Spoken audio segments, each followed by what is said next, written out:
살기 위해 그는 이름을 버렸다. 아무도 아니다. 그런데 살아남자 굳이 자신의 이름을 외쳤다. 내가 오디세우스다. 그 한마디로 그의 귀향은 길어졌다. 20년 뒤 그는 자기 집에서도 이름을 숨긴다. 그리고 그제야 알게 된다. 자신이 20년 동안 배운 것을 그녀는 처음부터 알고 있었다. 논란이 던진 오디세이. 내가 놀란 건 그녀다. 오디세우스는 조용히 사는 법을 몰랐다. 트로이 전쟁을 10년 만에 끝낸 건 그의 목마였다. 누구도 뚫지 못한 성벽을 그는 힘이 아니라 머리로 뚫었다. 그리스 최고의 지략가. 그런데 이 남자를 정작 집에 돌아가지 못하게 만든 건 신들의 변덕만도 바다의 괴물들만도 아니었다. 자기 자신이었다. 전쟁이 끝나고 배를 몰아 집으로 향하던 그는 외눈박이 거인 폴리페모스의 동굴에 갇힌다. 거인은 그의 부하들을 잡아먹는다. 힘으로는 이길 수 없다. 오디세우스는 거인에게 독한 포도주를 먹이고 이름을 묻자 대답한다. 아무도 아니다. 거인이 잠들자 그 하나뿐인 눈을 멀게 하고 양들의 배 밑에 몸을 매달아 동굴을 빠져나온다. 배가 해안에서 멀어진다. 살았다. 여기서 가면 된다. 그런데 오디세우스가 돌아선다. 그리고 외친다. 키클롭스여, 누가 그대의 눈을 멀게 했느냐고 묻거든. 이타카에 사는 라에르테스의 아들 오디세우스가 그랬다고 말하라. 조금 전까지 살기 위해 아무도 아니다 라고 했던 남자가 살아남자 이름뿐 아니라 아버지와 고향까지 알려준다. 살아남는 데는 전혀 필요 없는 말이었다. 그냥 가면 되는 순간이었다. 그런데 자신이 해냈다는 것을 누군가는 알아야 했다. 우리에게도 그런 순간은 있었을 것이다. 그냥 넘어가면 되는 일에 굳이 한마디를 보태고 싶었던 순간, 말하지 않아도 아무 일 없었을 텐데 누군가는 알아주었으면 했던 순간, 소리내어 말하지 않았더라도 혼자서 몇 번이고 내가 한 일을 되새겨본 순간, 대개 우리는 운 좋게 지나가거나 아주 작은 대가만 치르고 지나왔을 것이다. 오디세우스는 달랐다. 그 말을 들은 폴리페모스는 아버지 포세이돈에게 저주를 빈다. 늦게 모든 것을 잃고 홀로 돌아가게 해달라고. 오디세우스에게는 그 한마디 뒤에 긴 바다가 남았다. 세이렌의 섬을 지날 때도 그는 위험을 알고 있었다. 세이렌들의 노래를 들은 사람은 그 자리를 벗어나지 못한다. 그런데 세이렌들은 아름답게 노래하는 것만이 아니었다.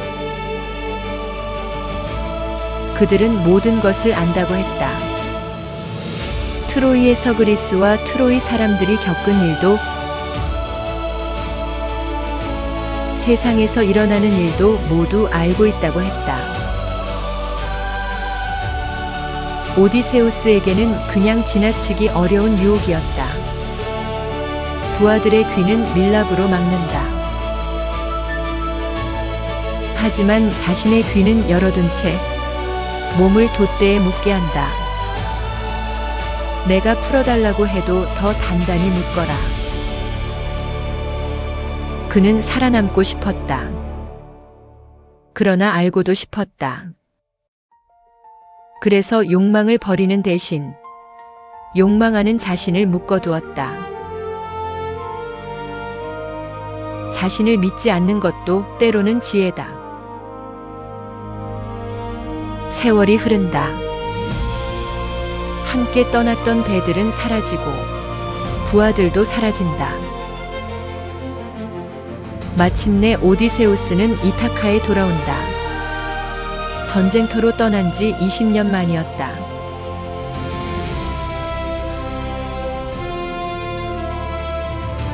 그런데 궁전으로 달려가지 않는다. 거지의 옷을 입고 이름을 감춘다. 누가 자신을 배신했고 누가 아직 자기 편인지 살핀다. 늙은 유모가 그의 발을 씻긴다. 그러다 손끝이 멈춘다. 어릴 적 멧돼지에게 물려 생긴 흉터. 유모가 고개를 든다.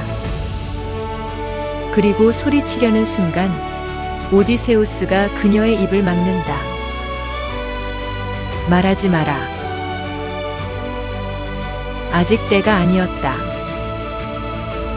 그가 돌아온 이타카에는 20년 동안 그 자리를 떠나지 않은 사람이 있었다. 페넬로페. 오디세우스가 바다를 떠도는 동안 그녀는 이타카에 남아 있었다. 남편이 살아있는지 죽었는지조차 알 수 없었다. 궁전에는 그녀와 결혼하겠다는 남자들이 몰려든다. 그들은 오디세우스의 재산으로 먹고 마시며 한 사람을 고르라고 재촉한다. 페넬로페는 정면으로 거절하지 않는다. 시아버지 라에르테스의 수의를 다 짜고 나면 결정하겠다고 한다. 낮에는 짠다. 밤이 되면 낮에 짠 것을 풀어낸다. 다음 날 다시 짠다. 밤이면 다시 푼다. 낮에는 약속을 지키고 밤에는 그 약속의 끝을 없앤다. 그렇게 하루를 번다. 또 하루를 번다. 그 술수는 3년 동안 이어진다. 기다렸다는 말로는 조금 부족하다. 그녀는 시간을 그냥 견딘 것이 아니라 시간을 만들어냈다.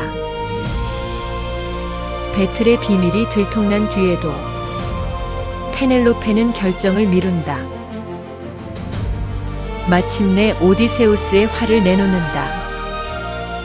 그 활을 당겨 12개의 도끼를 꿰뚫는 사람과 결혼하겠다고 한다. 아무도 성공하지 못한다. 마지막으로 거지 차림의 남자가 활을 잡는다. 시위가 당겨지고 화살이 12개의 도끼를 지난다.